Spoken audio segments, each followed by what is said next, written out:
This might be a bit long. My dad was technically terrible. He was a drug addict, alcoholic, and he did a lot of odd jobs. He never kept a real job. Before I was born he married someone and had twins. SIDS wasn't well understood at the time. When one of the twins died his wife blamed him. He was taking care of the kids.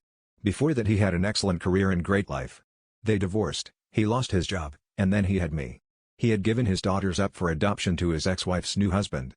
Because of that he was determined to be part of my life. I only saw him for maybe 1 week out of a month. As a kid I had no idea he had so many issues. I just loved my dad and he gave me more attention than any other adult in my life.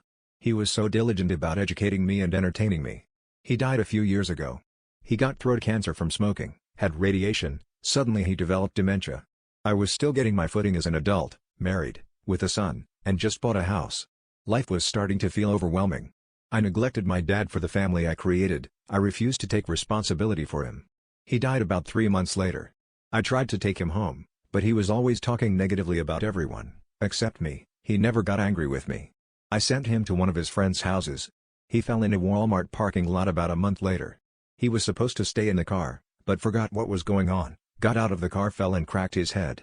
3 days later he was dead. He was 2 weeks from getting accepted into assisted living, and if he had stayed at my house this wouldn't have happened. It's been over 3 years and I can't stop feeling a sense of loss and guilt.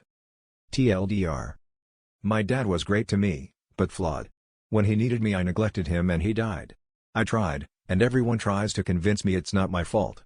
I can't shake the guilt and the sense of loss.